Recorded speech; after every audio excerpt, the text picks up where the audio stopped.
हैं वर्ष 1977 में पंचायती राज व्यवस्था की समीक्षा के लिए कौन सी कमेटी गठित हुई थी? तो दोस्तों वह कमेटी थी अशोक मेहता। यह कमेटी दिसंबर 1977 में अशोक मेहता जी के नेतृत्व में गठित हुई और अगस्त 1978 में इन्होंने अपनी सिफारिश दी थी और कहा था कि 2 स्तरीय पंचायती व्यवस्था स्थापित की जानी चाहिए, यानी ग्राम पंचायत और जिला पंचायत। मंडल पंचायत यानी पंचायत समिति बीच की बात इन्होंने नहीं करी थी। तो अशोक मेहता समिति। नेक्स्ट बात करेंगे, निम्नलिखित में से भारतीय संविधान का कौन सा संशोधन पंचायती राज व्यवस्था को संवैधानिक दर्जा प्रदान करता है? तो दोस्तों कौन सा संविधान संशोधन है जो दर्जा प्रदान करता है? 73वां। आंसर क्या हो जाएगा? 73वां। इसकी हमने व्यापक व्याख्या पूर्व प्रश्नों में करी है। ठीक है, आगे बढ़ते हैं नेक्स्ट प्रश्न में। नगर निगम का कार्यकाल कितना होता है? तो नगर निगम का कार्यकाल 5 साल ही होता है। ठीक है, जैसे ग्राम पंचायत का पंचायती सिस्टम का होता है उनका भी 5 साल होता है। आगे बात करते हैं, ग्राम पंचायतों की आय का साधन निम्नलिखित में से कौन नहीं है? तो संपत्ति वाहन कर, जानवर कर, ऐच्छिक वाहन कर, राज्य सरकार द्वारा दिए गए अनुदान। तो कौन सा नहीं है? कृषि आय पर कर, एग्रीकल्चर पर इनकम पर कोई टैक्स नहीं लगाया जाएगा। तो इसका आंसर हो जाएगा कृषि आय पर। ना तो नगर निगम का काम है ना तो इसका काम है। मध्य प्रदेश विधानसभा में सामान्य वर्ग की सीटों की संख्या कितनी है? तो दोस्तों बताइए सामान्य वर्ग की सीटों की संख्या कितनी है? तो विधानसभा में टोटल है कितनी? टोटल है 230, जिसमें एससी के लिए 35, एसटी के लिए 47, टोटल हो गई 82। तो अनरिजर्व की कितनी हो गई? तो 230 माइनस 82 बराबर 148। तो कितना हो जाएगा इसका आंसर? 148। ठीक है, आगे बढ़ते हैं नेक्स्ट प्रश्न की ओर। नगर निगम के सदस्य बनने के लिए न्यूनतम आयु सीमा कितनी है? तो इसका आंसर हो जाएगा 21 वर्ष। ठीक है, 21 वर्ष हो जाएगा। और नेक्स्ट प्रश्न की बात करें तो निम्नलिखित में से किसका निर्माण पंचायती राज व्यवस्था के तहत हुआ था? तो हमने व्यापक व्याख्या की है, ग्राम पंचायत के लिए यह अधिनियम बना था। ठीक, आगे बात करते हैं, मध्य प्रदेश के प्रथम राज्यपाल कौन थे? बहुत इंपॉर्टेंट वन लाइनर फैक्ट है। पहले राज्यपाल थे वी पट्टाभी सीतारामैया, कांग्रेस का इतिहास लिखने वाले महान नेता थे और यही वो व्यक्ति थे जिनसे 1939 में नेताजी सुभाष चंद्र बोस उम्मीदवारी पर जीत गए थे। गांधी जी से मतभेद हुआ, नेताजी ने त्याग पत्र दे दिया कांग्रेस से। मध्य प्रदेश उच्च न्यायालय जबलपुर के भवन के वास्तुकार कौन थे?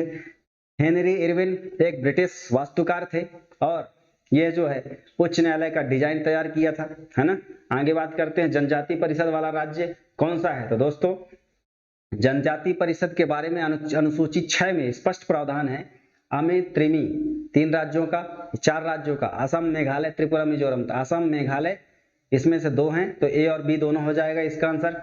ठीक है, आगे बात करते हैं, मध्य प्रदेश का औद्योगिक न्यायालय कहाँ स्थित है? तो दोस्तों कि भोपाल में पर्यावरण न्यायालय है, वैसे ही औद्योगिक न्यायालय भी कहाँ है? औद्योगिक न्यायालय है इंदौर में। ठीक है, उद्योग की राजधानी है मध्य प्रदेश की, मध्य प्रदेश की राजधानी है इंदौर। आगे बात करते हैं, स्थानीय ग्रामीण स्वशासन के रूप में पंचायती राज प्रणाली क्रमानुसार आई थी। तो यह जो व्यवस्था है यह राजस्थान और आंध्र प्रदेश में ये लागू की गई थी। ठीक है, राजस्थान में 2 अक्टूबर 1959 को और आंध्र प्रदेश में 11 अक्टूबर 1959 को ये लाई गई थी। ठीक, इस प्रकार से इसका आंसर हो जाएगा। आगे बढ़ते हैं नेक्स्ट प्रश्न की ओर। निम्नलिखित में से किसे संविधान का कौन सा भाग नगर पालिकाओं से संबंधित है? तो दोस्तों ये जो नगर पालिका संबंधित वाला भाग है, भाग 9 का है, 74वें संविधान संशोधन द्वारा जोड़ा गया है और आर्टिकल 243 जो ता है उससे या ज तक, ठीक है, ये वर्णन है। इस प्रकार से इसका आंसर हो जाएगा भाग 9 का। 73वें संविधान संशोधन 1992 से संविधान के किस अनुच्छेद का वास्तविक संबंध रहा है?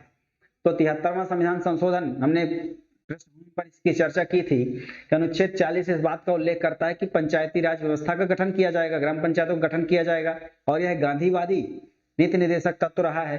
तो ये आर्टिकल 40 के तहत इसका किया गया है। नरोन्हा प्रशासन एवं प्रबंधकीय अकादमी कहाँ स्थित है?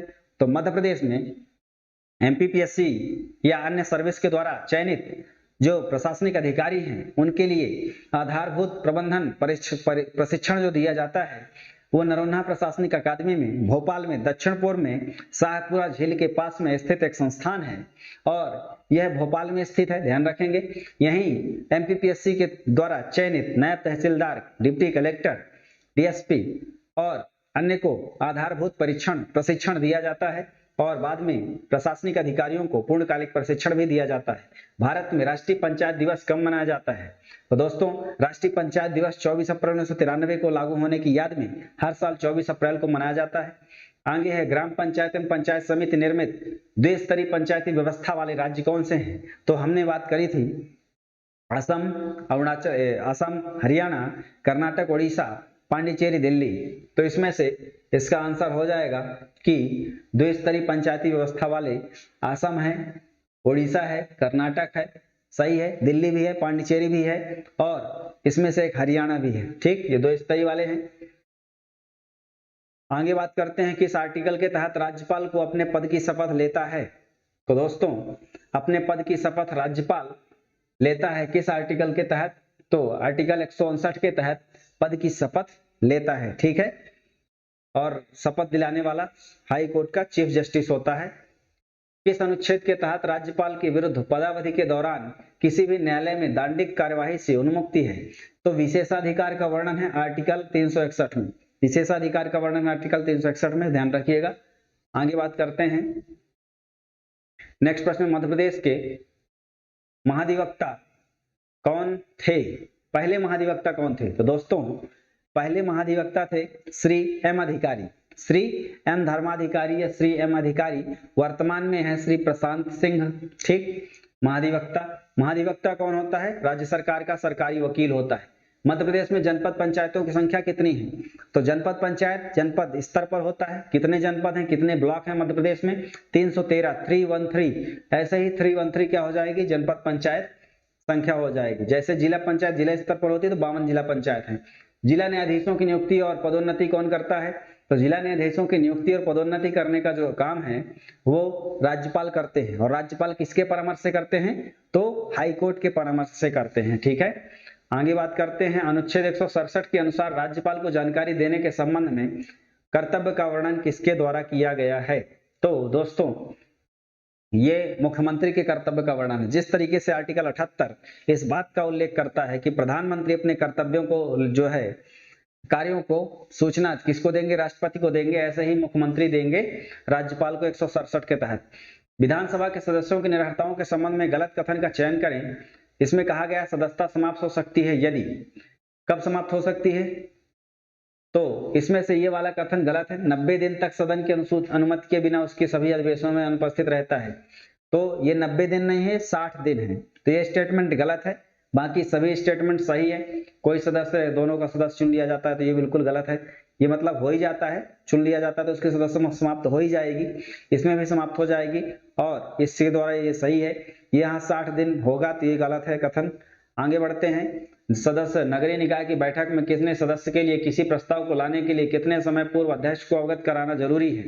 तो दोस्तों, एक सप्ताह पहले सूचना देनी पड़ेगी लिखित में कि हमको ये प्रस्ताव रखना है।